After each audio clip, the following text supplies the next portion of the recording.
What's going on, Cardinals fans, and welcome back into the channel. Brendan Schaefer, St. Louis Cardinals writer, joined today by Josh Jacobs of the Deal in the Cards pod, formerly Newt News. You know him, you love him, and we did a podcast last week, Josh, where at the tail end, one of us brought up the point of, in 2025, things could look a lot differently if this 2024 season doesn't go well for the Cardinals, and I think that's certainly true.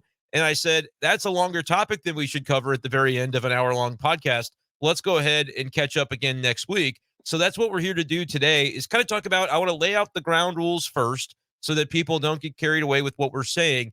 This is going to be a hypothetical conversation, assuming the 2024 season goes poorly for the Cardinals and they lose whatever it is. We can kind of talk about if there's layers or tiers to it that could determine how the team would move forward after a season like that. But if they lose 88 games and they're not in the mix again, are the Cardinals going to potentially move in a different direction? Because when you look at the payroll matrix and the salaries that they're committing for years beyond 2024, it is kind of interesting that they've set themselves up perhaps a little bit of a parachute to be able to pull the lever and shed some payroll and maybe do what I think you and I both agree, Josh, would be more classified as a retool than a rebuild. But I'm kind of curious for your take on this conversation. We'll keep it open-ended, again, hypothetical, but we decided let's go ahead and get into it as long as everybody understands that we're not saying, oh, this season's over. They're 11-14. Cardinals are done for. I don't think that's what we're saying. We're ready to let the season play out. But let's say it goes poorly. Where do they go from there? What are your kind of general thoughts as we get into this, Josh? Yeah, and like you said, I see this again, hypothetical world that they have to blow it up again this year. It's more of a retool than a rebuild. We'll get into the specific names a little bit later, but there's clearly four, five, six names coming off the books this year that you can easily trade for spare parts of the deadline. Some would have more value than the other. Let them walk in free agency. You lower the payroll a little bit, and then you look at the lineup right now. Most of it's guys who are pre-arb, under team control for a long time, young bats. You've got young pitching coming up. There's not a reason to go full scale Oakland Athletics, Chicago White Sox here. You're not going to see the Cardinals bottom out and be a 50-win team next year. But could they go and take a few steps back and be more okay? Clearly, they're the fourth or fifth best team in the NL Central, at least on paper going into the year. And they try to have like a 2022 Cincinnati Reds type season or 2023 Reds type season where they're like a year or two away. They're not really spending big yet. They're trying to figure out which pieces of the young core are like the actual core, and then go and trade for other pieces, use all the different prospects that are coming up. They have the number 7 overall pick in this draft. Obviously, if things don't go well, they'll have another high pick the next year. They can revamp the system up and then kind of reset under whether it's Chaim Bloom, Randy Flores, someone from the outside the organization. It just, I'd say, see is it more as a reset than a full scale blow it all up. I think you agree with that. Anything else that you would put with that besides maybe trading off some of the older pieces? I guess bigger question for me too is, would this accelerate the John Mozeliak timeline for you at all? I think it would, but who knows what the DeWitts would do with that? So I think that is an interesting angle of the conversation too, is would that be a natural sort of stepping back point for John Mozeliak if this year goes poorly? We know he's under contract through 2025, and he said Yeah, in February of 2023 that, hey, this contract extension that I'm signing now, kind of view it as the last go around. And I don't remember specifically the words he said at the time, but very clear it was sitting on that Cardinal patio outside the clubhouse in Jupiter like, oh, this is what he means. Like he's talking about sort of winding this down. And at the time when things were going well, they were coming off of a playoff year. The way it was framed was sort of, we're going to start to delineate some of these responsibilities to others in the front office so that it would be more of a gradual step back. I think that was originally the plan.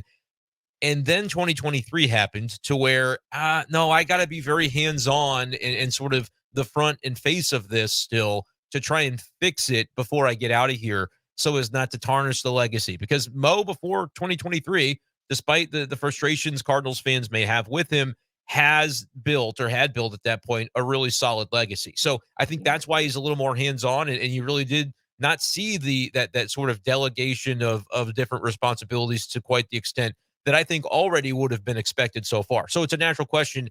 If they're bad again, that's 2 straight years. DeWitt is never going to fire John Mozeliak, in my view. He's never going to relieve him of his duties. If and when that should happen, I think it comes as sort of a mutual agreement, and it's got to almost be Mo's idea.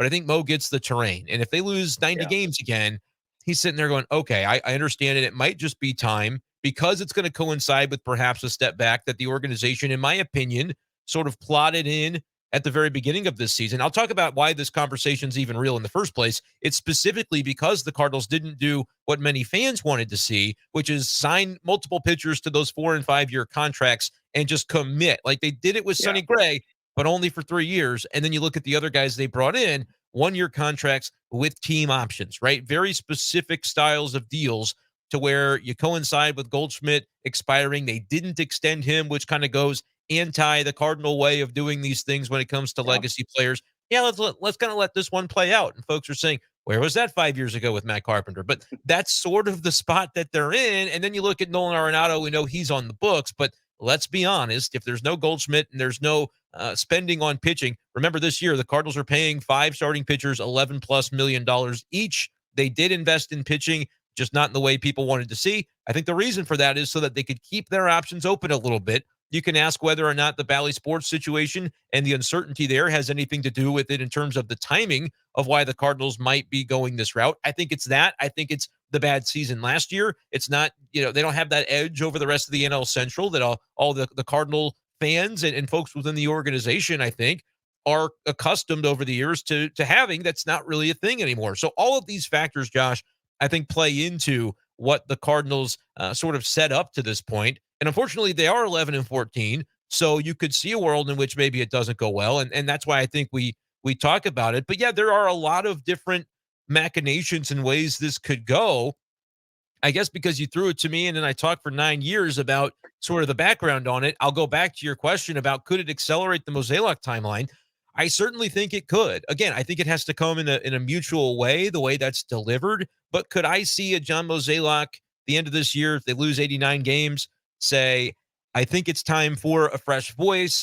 We did some things that we thought could make us competitive. And he'll say, for injury reason or whatever the reasons might be, it didn't quite work out this year.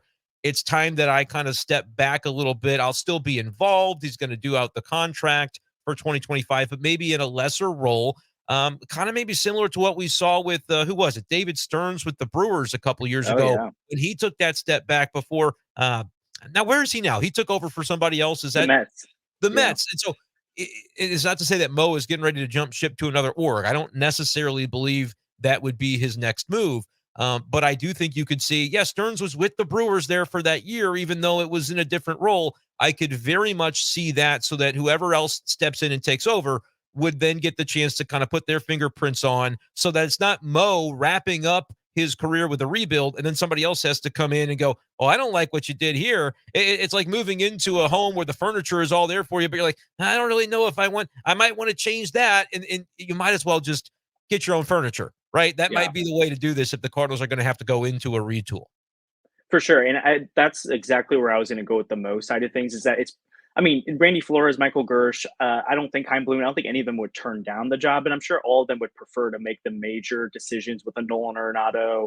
I mean, heck, they might even look at trading Sonny Gray at this point because you're gonna have what Ooh, would he be, 35 or something don't like say that? Like, that.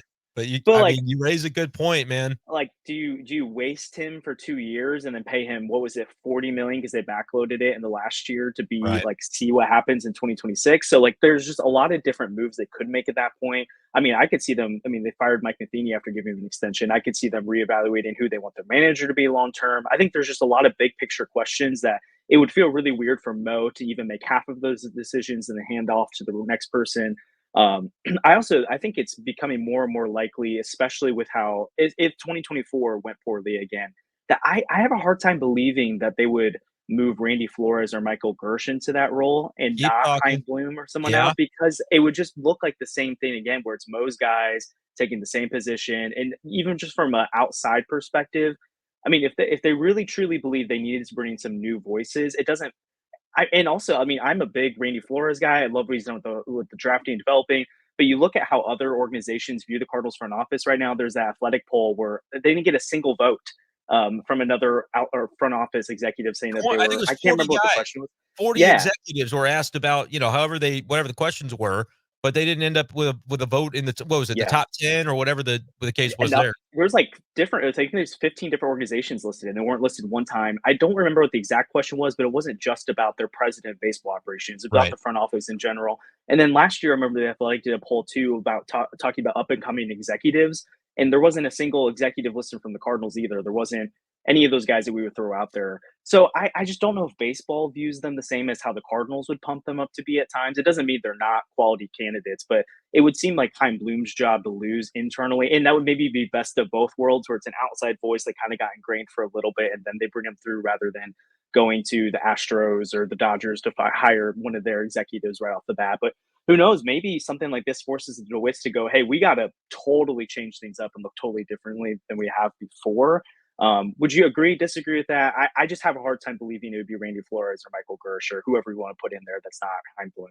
I have thought from the moment that Chaim Bloom, from the moment that months prior, I heard that Chaim Bloom might, there might be some interest there, Yeah. that would be a logical next step if he wants it. Now, there are some things that we can play the game on paper and go, this makes sense. Put Yep. this guy here. He's still a human being. And so, from Yep. what I understood, didn't want to jump right back into another lead exec role. And so, maybe that's what this time period is for him, where he's kind of able to be involved, but it's not the day to day grind that it would be to be in that role.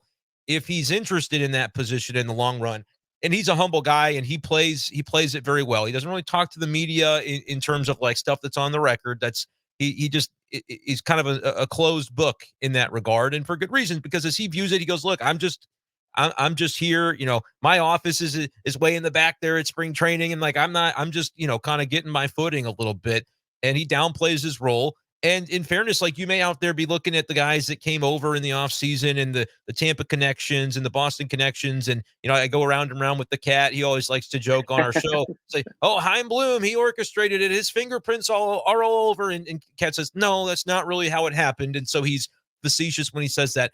I do think there were some connections that you can say, all right, was he consulted? Was he asked about this guy or that guy and sort of weighed in? Yeah, I think that certainly is something that happened. But when you look at the parallels, and like, this is maybe not a direction that Cardinals fans are going to love me going with this, but I think it's unavoidable when you kind of break it down. If I'm Bill DeWitt and I'm thinking about, okay, we love John Mozeliak, we love what this front office has done for a long, long time, but maybe a fresh voice and a little bit of a change where we keep a lot of the old, but we also maybe bring in a little bit new, a little bit fresh to kind of gain that edge back, because he runs this team like a business and he wants to have that edge in almost a business-like sense.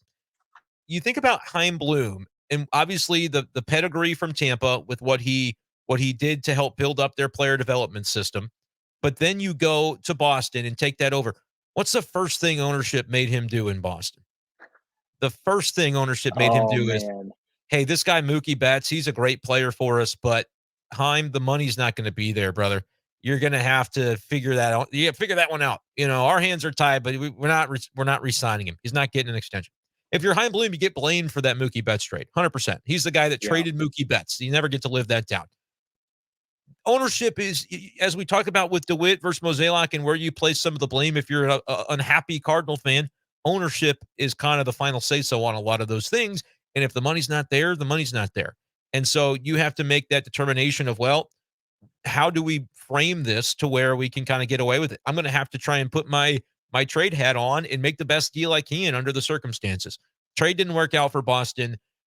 I think he was partially kind of unfairly fired for the thing that it seems they made him do in the first place with Yeah. the restraints on payroll. And they go like 78-78 a couple of years. His first year there, they made the playoffs, set 278 win seasons after that, fired.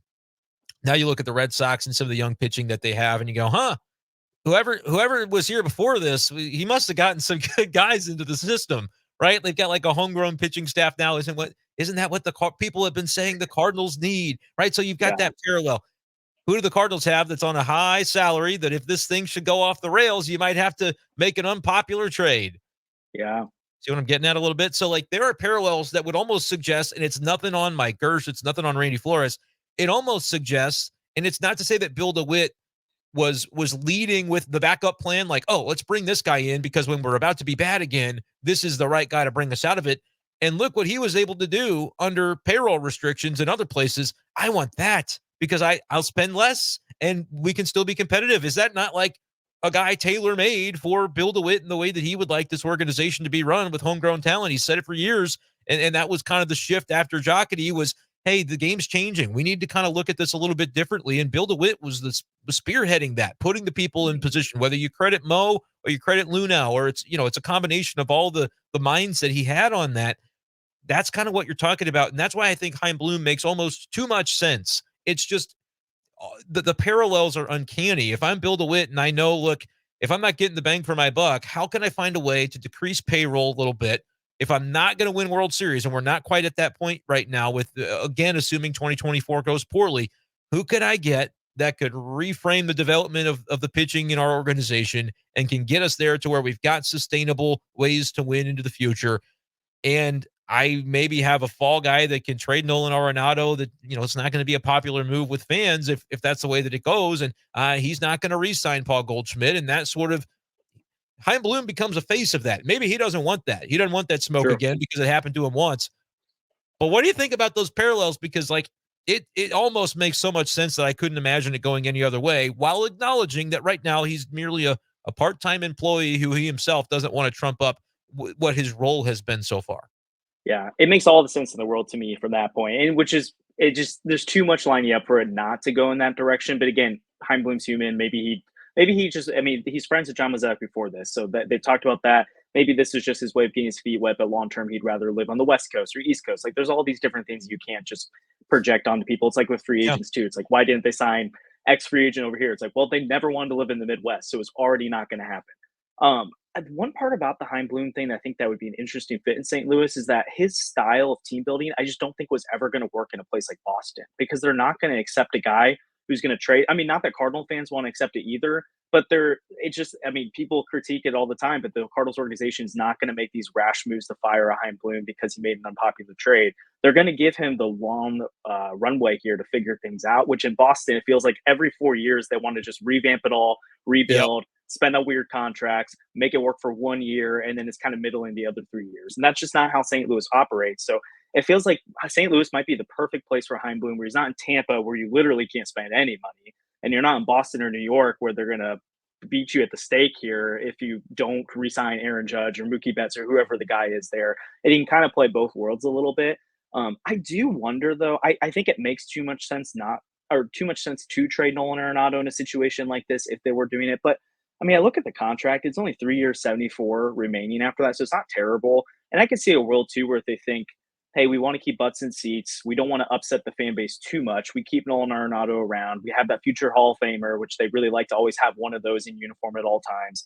I'm also not totally sure what you get for Nolan Arenado at this point. I think the fact that the contract is lowering in value each year. So 2025, it would be about 32 million, 2026, 27 million, and then only 15 million in 2027. So if he is declining in performance, the contract really isn't that big of a deal. But do you think the Cardinals would be hell bent on trading Nolan Arenado if this was the direction they went? Do you think that's a Nolan Arenado push at that point, a mutual decision? Because I can see a world where they keep him because you have about almost $70 million coming off the payroll this next year.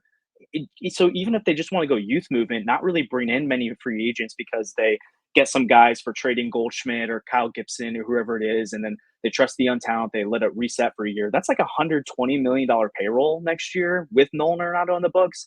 I could see why they keep him for a little bit, especially if his trade value, because you would think if they tank this year and they don't do well, that it's probably Nolan Arenado isn't playing well. So I don't really know what team would want him. And then you might even have to eat money on the deal, which I just don't know if they'll want to do that either. So who do you think makes the push more on that? Is that a mutual decision? The Cardinals kind of push Arenado out the door. That's Nolan being like, hey, I want to end up in LA. It's everybody. Look, Yeah. let's paint a picture where this July Goldschmidt bounces back to where he's at least a contender is going to, again, it's just at that point about, can we get Paul Goldschmidt a ring, right? We're going to do right by Goldie and send him somewhere he wants to go, that wants him, and he'll be part of their mix as a veteran who he gets hot in October and it's over. Like, what he's capable of doing. What you get back is not really important, right? But you're going to save a little bit of money on it. He does need to kind of bounce back on the OPS and stuff before that becomes viable. But let's just hypothetically, because I think we could all see him being just fine this year. He's done it before and very well may do it this year. maybe you trade a Lance Lynn. Let's say his ERA is still in the low. He's like 2.8 right now. Let's say it's like 3.2. And hey, that's got some value to a contender. He's only on a 1-year deal. Maybe Gibby as well is a guy that they would, Yeah. if they're truly out of it in July, which hopefully is not the case. But Yeah. again, And we're both spending have club today. options too, which should be Yep. kind of appealing too, because it's like, hey, if they are really good, you get an affordable club option to pick them up. Bingo. So it's not an expiring deal either. And then they have the out too if second half blows up. Yep. So there's a lot of, but let's talk about that. They move those 3 guys. Maybe they move a Ryan Helsley, right? Because where you went with it is, and we'll get deeper into the roster of who else could go, and then what does that leave? Because my whole premise with this is it's going to work. Cardinals fans are going to be pissed, but it's going to work because lineup might still be kind of compelling. Like there's enough young talent. They might have to figure it out on the pitching side, which is it's like Sam Robertson, keep doing your thing because a rotation of you gotta. No one's probably taking the Michaelis money. Michaelis, Matz. Again, the Gray thing is interesting. We can get into that too. But if Gray's in there with Sam Robertson and Andre Palante, then he is, baby. And that's what I'm saying? Like, may not be that compelling on the pitching side. We'll get into it. The hitting, I think, could certainly be compelling. But for Arenado, that July is going down, brother. You're talking to your agent, like, all right, make it known, make it happen. Look, I don't think Arenado was responsible for the little leaks that were happening on the LA side last year. You remember in July, the media going, he wants to go to the Dodgers. And he asked Nolan about it. He's like, that's not anything to do with me. I'm not touching that. Why should he? But let's be real, if it happened again and his guy Goldie was being traded too, he's got the next ticket out of town. And he would deserve that, right? I'm not going to sit around in a rebuild just because the money isn't, nope. So it would be both. It would be Arenado, everyone understanding that Arenado wouldn't want to be here if that's the direction they're going, rightfully so, as a veteran in his early to mid 30s at that point. The contract's interesting because, as you said, not an albatross. And if he's playing decent, if he can get some power back into his game, I think there will be teams that want him. The question is, like, do you eat money as the Cardinals to try and get a better prospect? Or is it just a case of it doesn't really matter, you're just trying to get rid of the money to reset this thing? That would be disappointing if that's the route that they go. You'd rather, as a fan base, say, hey, if you can take a little bit of money and eat that in order to get a piece that's worthwhile rather than just a true salary dump, that's always going to be preferential to the fan base who doesn't care how much money the DeWitt grandchildren have in their trust, right? Like that's kind of the joke that Frank Cusimano always makes, and there's merit to it. So I think it would be almost mutual, but it would, in fairness to Nolan, you can't do that to the guy, in my opinion, if they're trading Goldie and they're sending the message that, hey, this is going to be a reset. It doesn't have to be a long one. And as you said, it could be kind of like the 23 Reds where, man, there are some compelling things about this roster. They're going to need to spend here, there, and everywhere to kind of get it to come together. But there's at least the pieces to make it happen. So you could sell it to the fan base, and I think you could get away with it.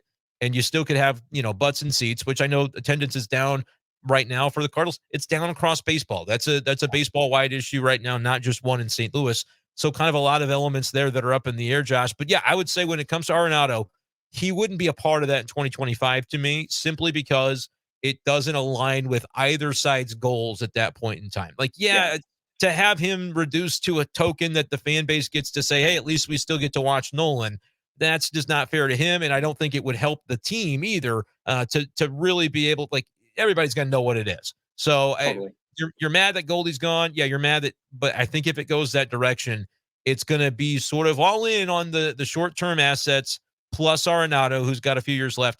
And then what else? So I mentioned, like, Helsley would have a ton of trade value, I would have to imagine, this July. If it's really looking like let's say you're in July. I don't know how many games will have been played by then, but let's say you're 36-48 and Ryan Helsley has pitched in 36 wins because he's still pitched in every win on the season for the Cardinals. And you go, this guy's you get some prospects, you get some pieces. Heck, last year, Royals signed Aroldis Chapman to a 1-year deal, and they get Cole Reagans out of it, who's their best pitcher now. Like, it doesn't always happen that way. But a Ryan Helsley, prime of his career, still closer. Chapman wasn't even really a closer at the time. That's something that could absolutely end up happening and working out in the Cardinals' favor. So I just kind of look at that, go, all right, who else could be like that? They gave a little money to Tommy Edman. Do you dump that money? What does Victor Scott's season in Memphis look like? Do you feel like he could maybe hold it down by next year, or is there still some development concern there? Those are the two names that come to mind. Giovanni Gallegos has an option, club option, that I think would be declined based on the way he's performing right now. So you could find a way, Josh, and chime in on anybody else or even the guys that I just brought up, that maybe, you could find a way to trim this thing. You said 120 mil with Nolan. I could see a real world, even with our braises of the guys you keep, around $100 million could be conceivable in this world where the Cardinals kind of not blow it up, but they do the things that are kind of like last trade deadline where they say who's expiring, who are the ones that need to go, and then add Arenado into it for the sake of fairness to him, if nothing else. Yeah. And some outside the box things too. Like if you moved Arenado's contract, that probably puts you below $100 million going into the offseason, your current payroll. You could use some of that salary flexibility, not to go out and sign new players, but to give Lars Nootbaar that long-term extension where you're overpaying his current pre-arb years a little bit, but There you you're go. getting the extra couple years of team control. You do it with Jordan Walker. You do it with whichever guys they designate.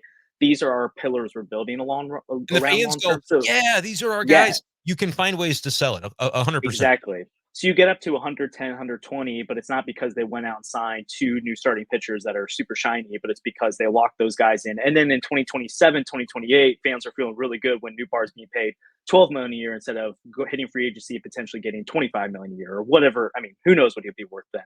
So I think there's some stuff like that. The Ryan Helsley one's interesting to me because you can go two different paths. I mean, you look back at 2016, the Cubs gave up Gleyber Torres, who was a top 30 prospect in all of baseball for half a season of Aroldis Chapman. So if Ryan Helsley is pitching like this right now and has one more year of control, I can't remember what the Josh Hader package was, but you can get something really significant in return for a pitcher like that. If I like throwing stuff at the wall, and the really popular thing people like to talk about right now is the Jordan Hicks thing.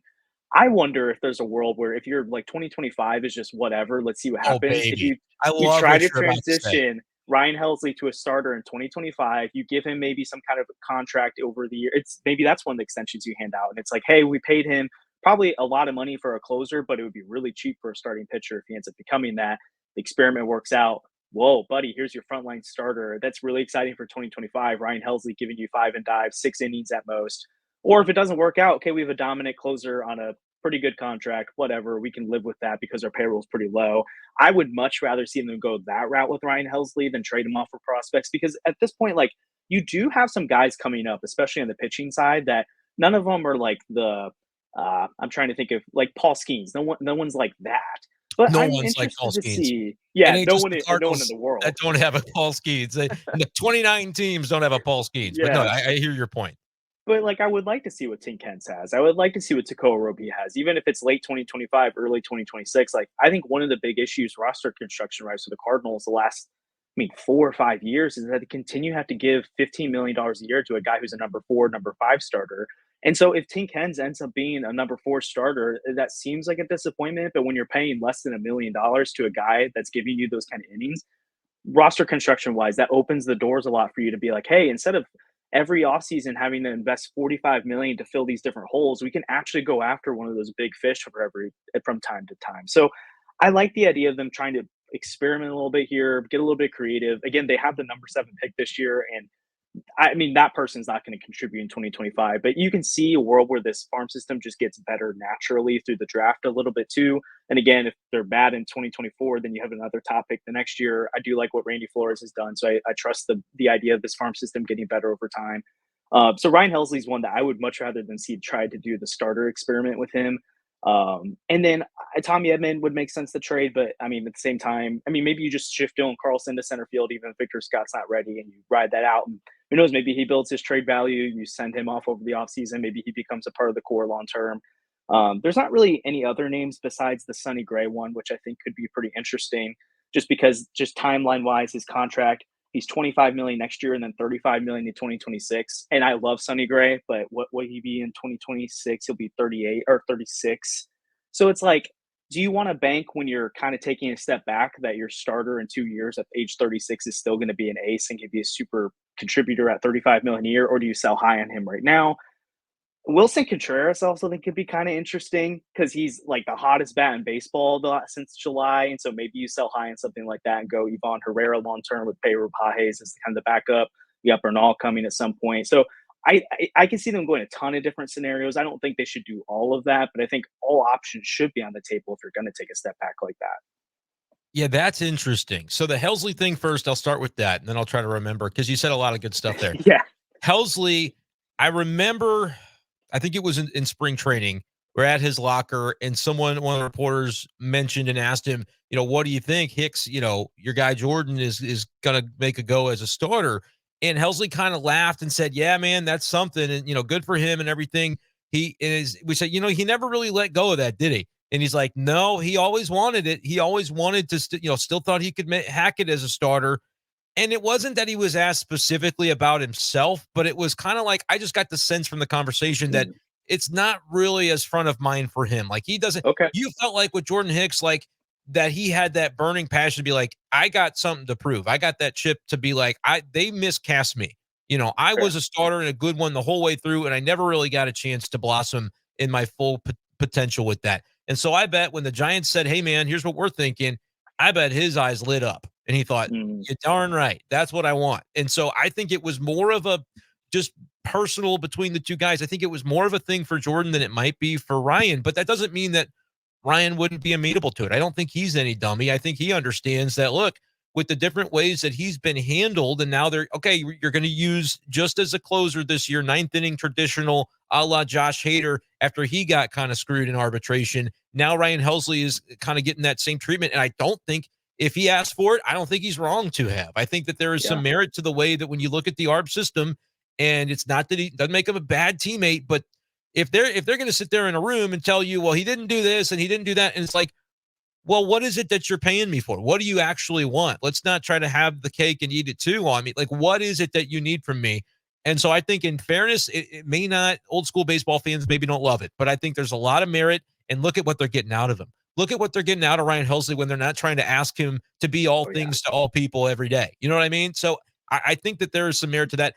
I wonder if Ryan, had the truth serum on, if he would say, look, I think that as a starter, that might help me health wise, or if it's just, I'm actually pretty content that I'm getting the treatment as the closer. I'm the guy. That's kind of the way that they're using me, and it's helped my arm. It's helped me recover. It's having that stable schedule. So if he's happy as a clam where he is as that traditional ninth inning reliever, and you'll come in the 10th in a tie game, like maybe he's happy with how it is. But that is creative, and I think that's the kind of stuff that folks want to see the Cardinals do, even if Yeah. it's not in this specific example. I think that's the type of stuff that people say, you know what, you've lost your edge a little bit. You've lost your fastball as a front office.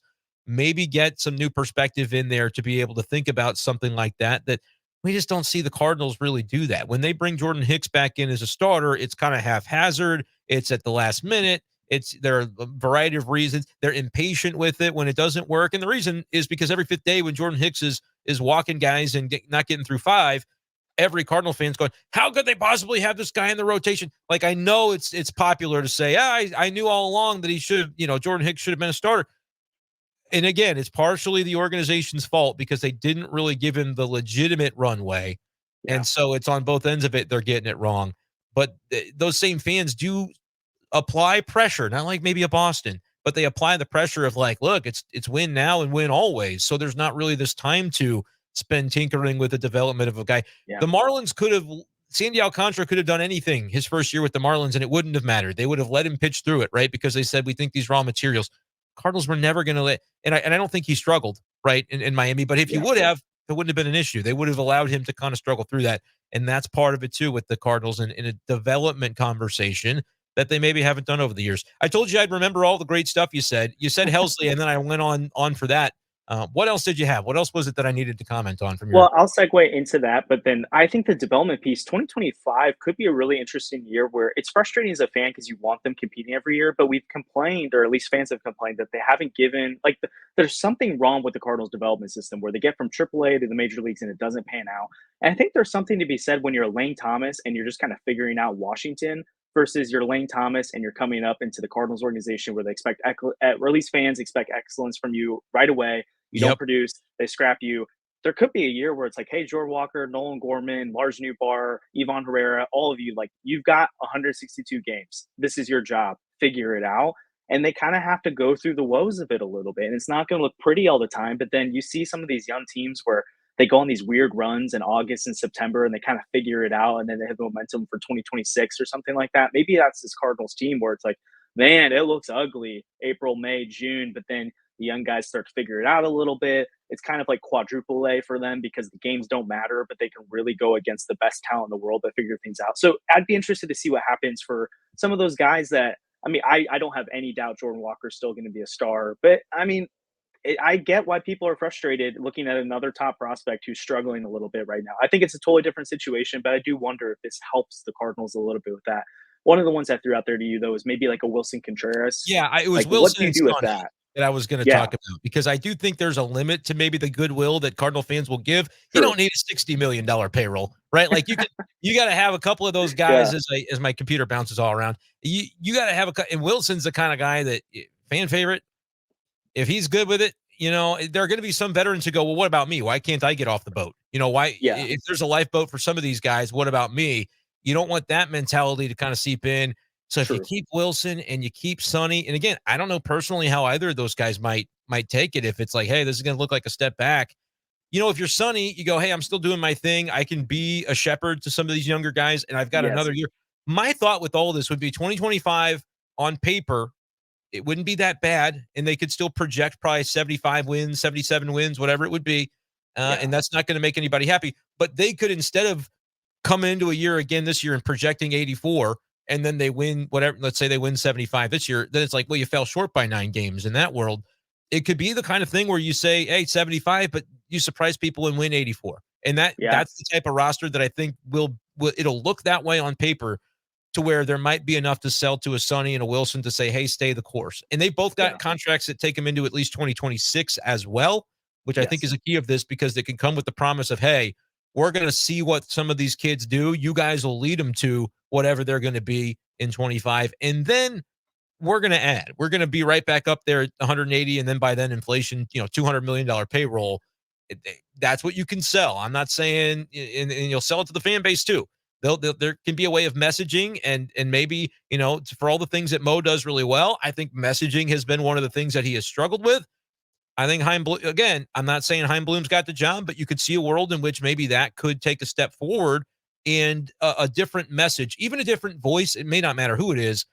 It's just fatigue at this point. Mo has been the guy for so long. He's who you heard of. When they first brought Mike Gersh up to the GM role and Mo was established as the Pobo, which was this promotion because the title needed to reflect the work he was already doing behind the scenes. They also hinted like, hey, Mike Gersh, you're going to see a whole lot more of him, and Mo won't have to do this every time. He won't have to be the guy that's the voice every time.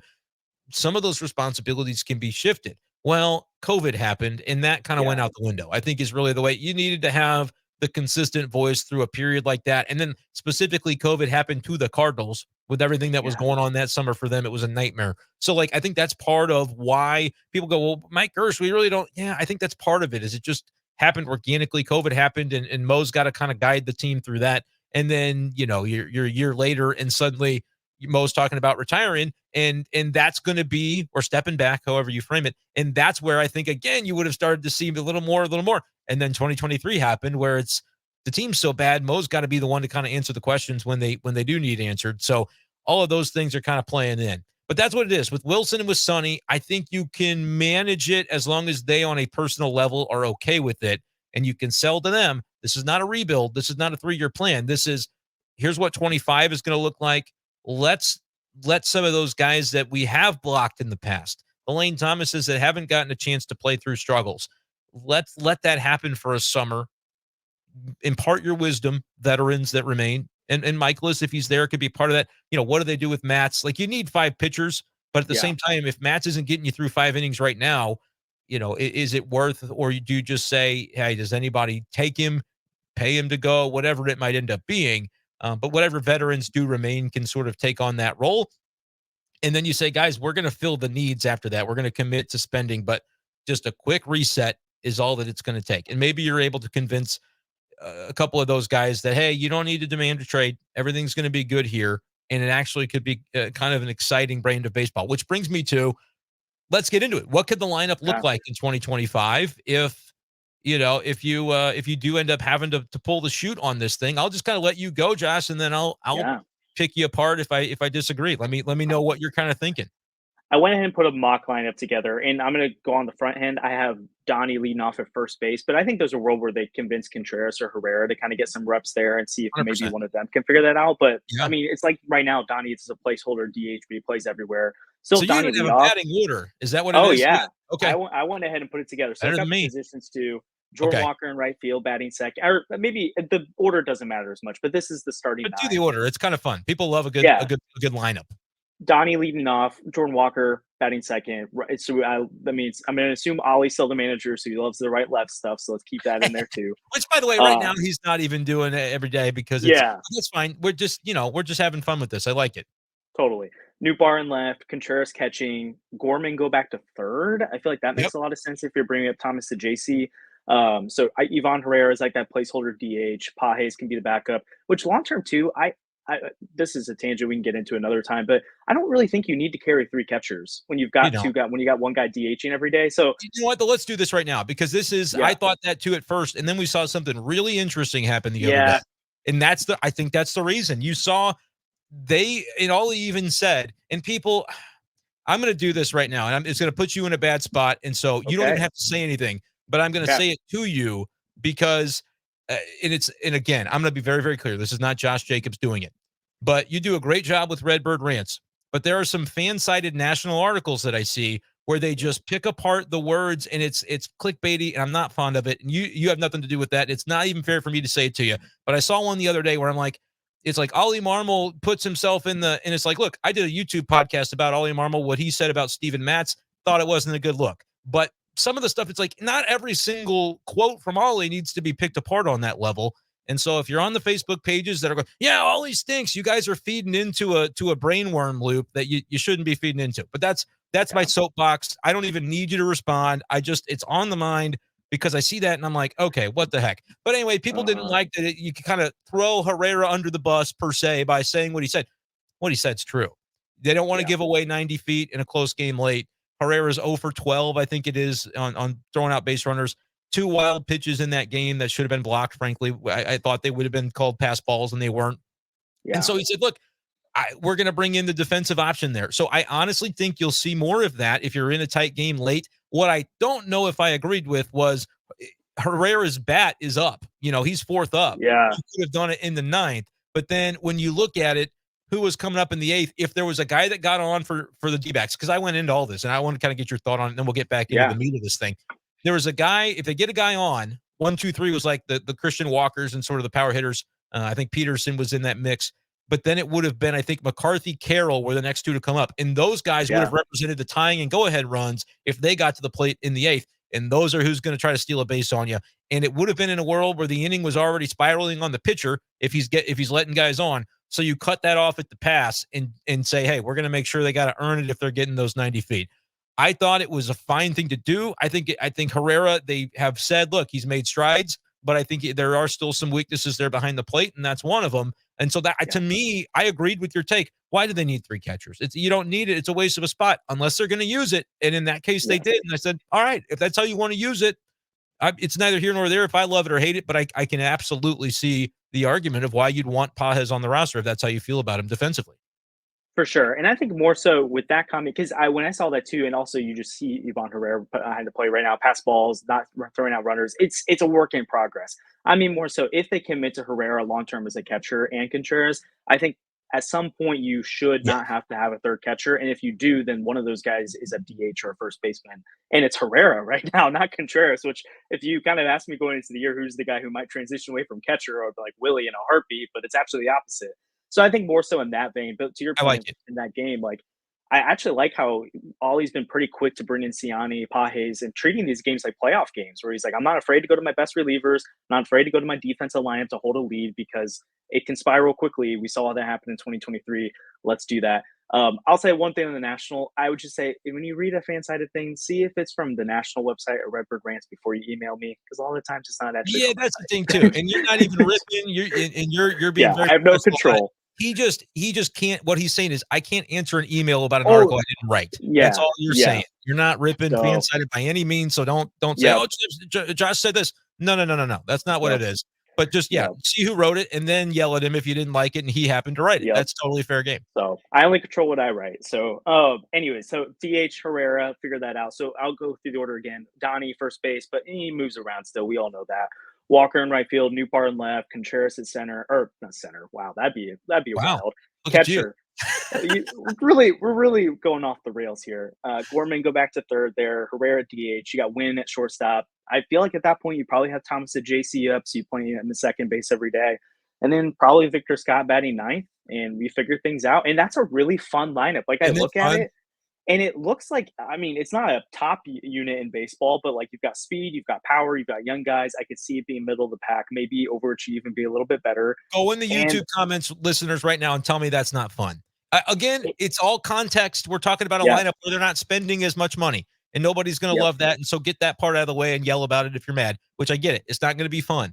But in the context of this hypothetical rebuild happens, you're buying some tickets and you're going to go watch that lineup. You're still going to go. yeah. And it's pretty good defensively too, which I like too. And then you give it 2025, and I'm just gonna pick out random names. It's not necessarily these guys, but you go through the season and you're like, okay, Thomas at JC, he's more of like a backup infielder. Probably shouldn't be playing him every day.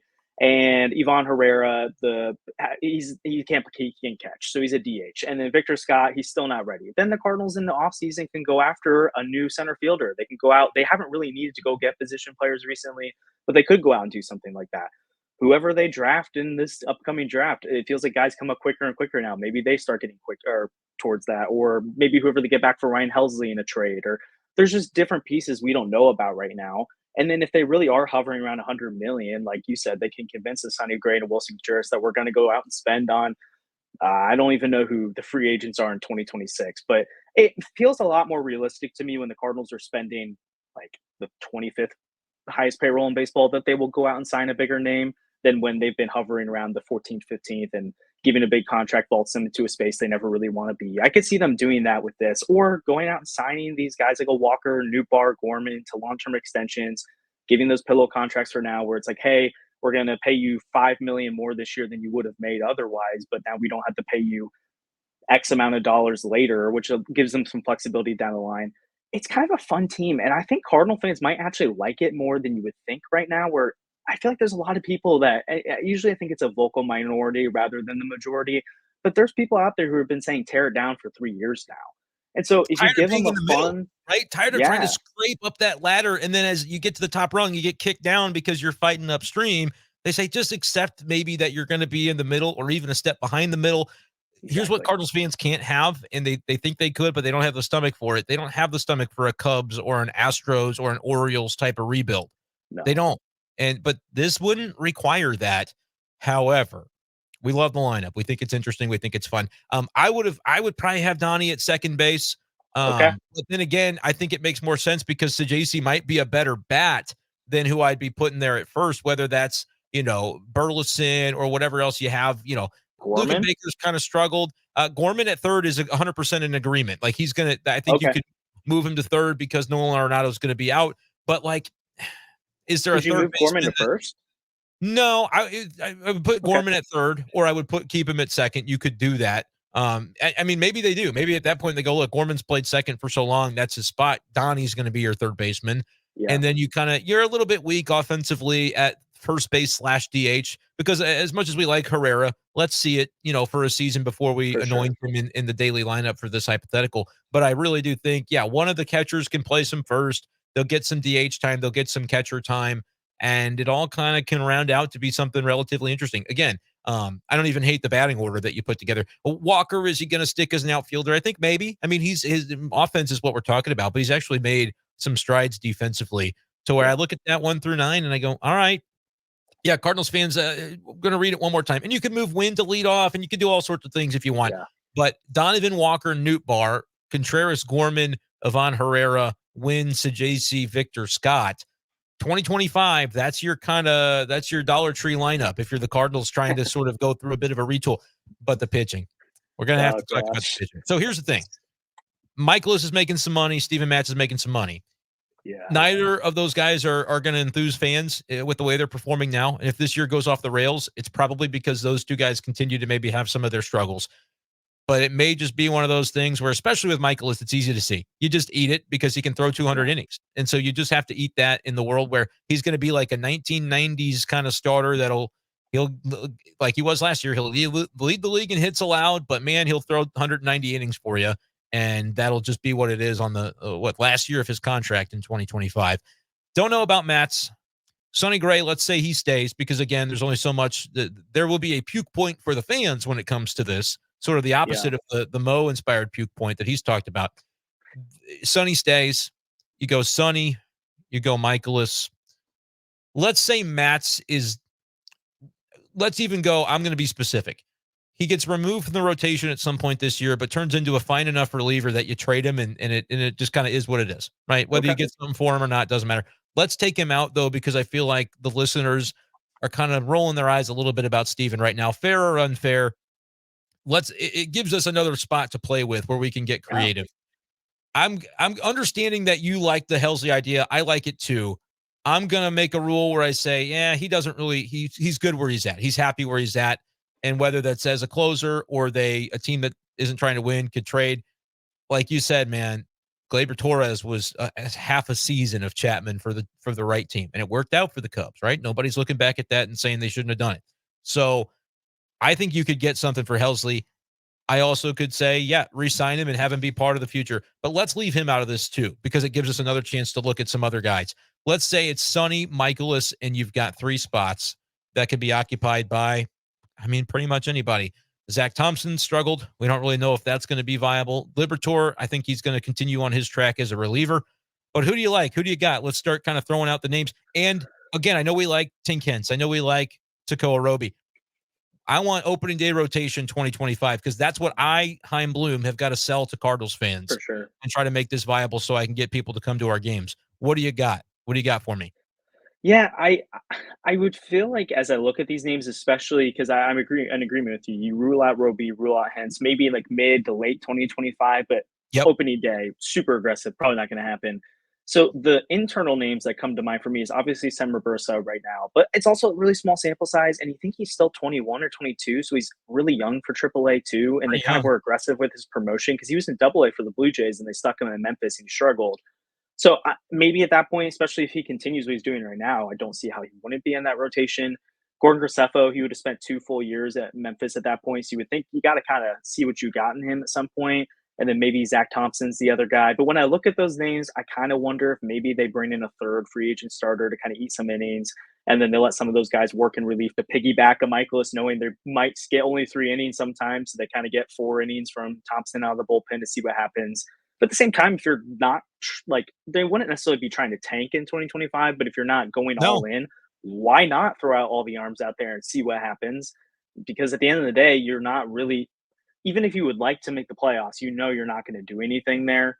I mean, we talk about win and get in and see what happens, but this team with this pitching staff, you're not doing anything. It's just not going to happen. But I would like to see, I think off the top of my head, it would be Gray, Michaelis, Sem, Graceffo, and maybe Thompson. I don't really think McGreevy really sells it for me, but maybe he gets in there. but maybe you have to find out about him too because he's a former first Yeah, rounder that, look, I get it. I know that his numbers have been, they've been rough and he doesn't miss a lot of bats, but it's like, you're going to stick him at AAA forever, or you're going to go, hey, buddy, you're going to get, because this team kind of has that blank slate feel to it with the way we're lining up 2025. Come on down, show us what you got. And if you go for a month and it's like, yep, kind of struggle like we thought it would be, then all right, you tried and you did what you could. Graceffo, yeah, I almost feel like is the same thing. His numbers aren't great at Memphis. His numbers weren't great last year at Memphis. It's kind of why he didn't get his chance. Mozeliak started at winter warm-up in 2023 saying those 2 names at the podium as far as guys that could help him in 23. We never saw a promotion for either. It got to where it just wasn't worth it, with the way the season went. You don't want to bring a guy into that environment necessarily. Bad defense behind you that's not the same every day and ends up, having that first experience in the big leagues. I don't know if either of them are going to end up being big league dudes, but the rotation that we're play tending right now is the one that you do get a chance to find out. And I don't yeah. look at it and go, well, he didn't do the Memphis numbers, so you can't bring him up. Teams do that all the time. Teams do that all the time. Not like the Cardinals, but other teams have done it. And sometimes you actually find out, oh, automatic ball strike system. It was just whatever. He's actually better in the big leagues than he would have been in Memphis. Yeah. What do you know? And then you get leeway to find that out. Yeah. You know, so that's what Thompson was kind of like that last year. He struggled in the rotation, and was like then that. not that he was lighting up at the major league level, but he was better than he was in Memphis. Yeah. And so you do that. And honestly, that's something that happens this year. If you trade Lynn and Gibson, I'm bringing McGreevy and Graceffo. Those are my two Sure. guys because they're two guys that, frankly, I'm not sure are going to make it. But now I've got August and September to tell them, here's your shot to make it. And if you don't, then we don't need to keep clogging up AAA with those guys. If we just don't think that, it's not to say that it's one audition and done out of the org, but you can start to kind of move this along and figure out who you got, who you don't, what you need, what you don't have, all of those things by throwing guys into the fire a little bit who, again, not like a Robertson, who he's 22 and is just kind of getting that taste of AAA. Those guys will have spent a year and a half there, both McGreevy and certainly Graceffo, who started there last year. So that's sort of what I would be looking at, even as early as August, if we're talking about a deadline that sees Lynn and Gibson go. Thompson, I just don't know, man. Unless there's an injury that comes out, and that's why he's been kind of struggling, lower velo, et cetera. There's stuff there for sure. The strikeouts he's capable of getting. But yeah, he would be in that mix for next year's talk as well. Is it real that Palante is going to be a starter in the minors that they're talking about? I actually don't mind that at all because Andre Palante, the problem, and Cardinals fans don't like him right now because he comes in with guys on base. He needs that ground ball. He gets it, and somebody else's base runner scores. Yeah. Andre Palante needs the leeway to put his own base runners on, get the ground ball to get himself out of the jam. And honestly, I kind of liked his swagger a little bit when he was a starter a couple of years ago in some spot situations in St. Louis. I don't hate the idea of and again, people are going to go, that's not a winning team. We know that's the point. That's what we're talking about. Yeah. But you go Sonny, Michaelis, Graceffo, whether it's Thompson or it's just McGreevy to begin this. Let's say McGreevy has a decent enough spring where you go, yep, ride the rail. Or maybe it's Robertson and then Palante number 5, baby. And I know people go, that's not going to work.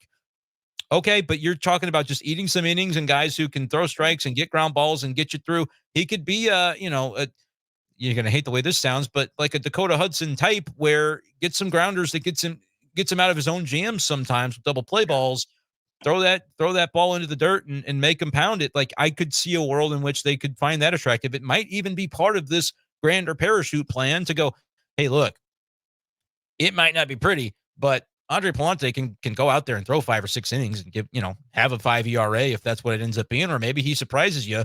And in a world where we're going to be kind of wanting to not overexpose some of our young Tink Henses and Robies and Robertses next year, but we might need guys to go out there and eat it.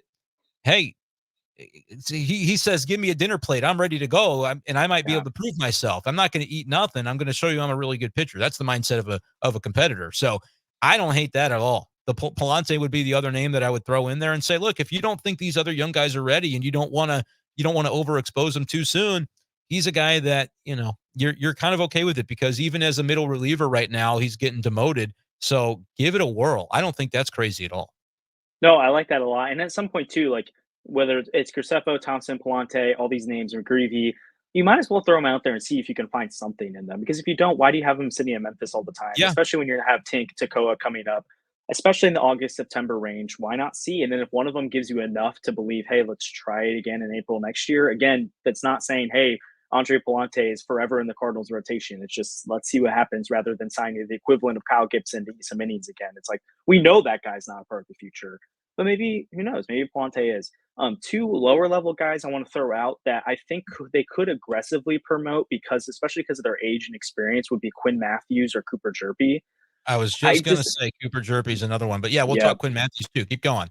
Yeah, because Quinn Matthews, this is really interesting. He's the guy who threw the 170-something pitch start. And then I think it was 156 was Stanford. 150. I'll check on that. Something crazy. And he was a low velo guy. And then so far this year, it's been short stints, like 4 innings, but he's in 95, 96. So he's upped his velocity a ton. He's got swing and miss. I think it's like a crazy strikeout rate right 25 Ks in 12 innings right now this year. So super low. I think, what is he in Palm Beach right now? Yeah. No, he's in low A at 23. Yeah. It's time to, I get it. He's not throwing many innings, but come on, Cardinals. Here, I'm on screen now. Yeah. Come on. Let's go. Peoria. Next stop to Peoria. You gotta find out. He's 23. Yeah. So I could see like this again, this is throwing stuff out there, not saying this should happen, but if he is just great this year and it's Peoria, Double A, probably not opening day, but maybe he's a guy May, June that finally gets a shot because again, he'll be 24 at that point. Like he's not a young guy Yep. anymore. But you can let those guys sit for pitching prospects. And then Cooper Jerpy again hasn't looked pretty mostly in his career so far, but again, he's one of those weird arm angle guys. He sits in the low 90s, but he looks like Chris Sale out there when he's throwing. Deceptive. I know the Cardinals hitters talked about him in spring being like, this guy's kind of weird to hit off of. So whether he's a long-term reliever or you just kind of throw him out there, you don't want to do that Tink Hence or Takeo Ropi. You don't want to just throw them out there and see what happens. You want to baby them, get them up to the point where they're set up for all things successful. But maybe the Cooper Jerpies and Quinn Matthews of the world, you can be a little bit more aggressive with, where you actually see a little bit more path of a future there versus a McGreevy. But at the same time, again, you're not going to overdo it where if they're clearly not ready, you're not going to throw them up there. But those are two interesting names where I think if you told me next May Cooper Jerpies in the rotation or Quinn Matthews, I wouldn't say it's the craziest thing in the world. I think it would be a little aggressive, but I understand where you're coming from. It is. It's different from Tink Hence, and it's everybody's kind of got their own path, and the Cardinals are going to know versus we drafted this guy out of high school versus he was a multi-year college pitcher. Let's kind of let it eat and see what you get from him. I'm going to bring up one more name that it's not overly on the radar, but we'll know who he is. Again, in this world where you're like, yeah, this isn't a guy that you think would ever, if the Cardinals had expectations to win 90, is not going to be talked about for the opening day rotation. But I want to see what Ian Bedell does this year. Out of Mizzou, was part of that 2020 draft class, got hurt. And so that's why he would have been like that thought process that you had about Quinn Matthews, where they would have pushed him quickly, but he had to miss a year basically. And so it's not really been that way for him. But right now, in just a couple of appearances, he's got 14 innings in Springfield, 3.77 ERA. But you like the 17 Ks over the 14 innings for Ian Bedell, who did really well last year, spent the whole year in Peoria. They, got him back to really, good and healthy and all that. And so they brought him along slow there, but I wouldn't be surprised. You bring Ian Bedell to spring again in a world where it's just there's a crater in the middle of the rotation. And this time they're not signing anybody to fill it because they said, we got to see what we've got. And if we don't have guys, we'll ship them out and we'll replace them with the guys that, we develop or draft or whatever. That would be another name that I would go. Ian Bedell, kind of interesting, where it could be just totally off the radar now. But in this world where anything kind of goes, let's say they do find a way to move Matz and Michaelis, and maybe Gray goes, love you guys, but I'd like to pitch where I can win. Could you do something for me? And maybe they say, sure, check out this Pittsburgh Pirates payroll. Like they could do anything. In that world, maybe Bedell is interesting too. All right, we've gone an hour. This has been incredibly fun. I'm even going to frame it like when I send this out. Probably one of the more fun podcasts I've done this year, just because we're talking about some very interesting hypothetical stuff. So Cardinals fans, if you enjoy this as well, throw some love in the comments. Throw some love as well to Josh and his podcast, Dealing the Cards, which you can find on all platforms, YouTube and Spotify, and it's out there everywhere. So follow Josh. His Twitter handle is right there below at the bottom of the screen, Josh Jaco MLB. Make sure to subscribe to this channel as well for Cardinals content all season long. But Josh, any parting thoughts about this little thought experiment that we just went through together?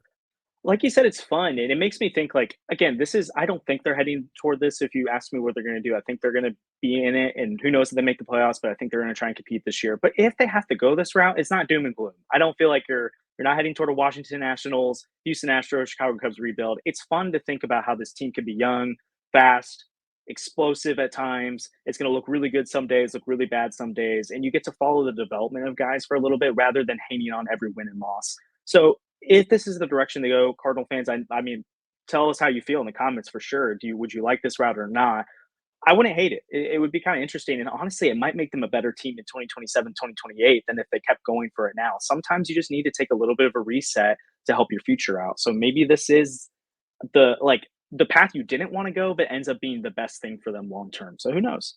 And Cardinals fans, I really do believe, would have way more fun watching that play out than either they think they would, or certainly more fun than they're having right now, where True. it feels like the pressure and expectation is you got to win. You can't continue to embarrass yourself like this. You can't have a losing record. Whereas like, okay, the Royals lost 106 games last year, but right now they're like teetering a couple games above 500, and their fans they're having a party because they're like, hey, we actually are exceeding expectations right now. Yeah. Doesn't mean it's going to stick all year. Like the Pirates, for instance, are having a good time going, hey, we're kind of in the mix on this thing, and it's earlier than we thought it would be. And that can maybe be a refreshing thing that, honestly, Josh, Cardinals Nation might need that. Like the fan base doesn't even know what, it's just kind of gotten into this funk of, angst and anger and bitterness. And again, I'm not trying to rip the fans. I just think that it could actually serve to maybe make everybody happier in the long run. I don't know. Yeah. I don't know if you agree with that.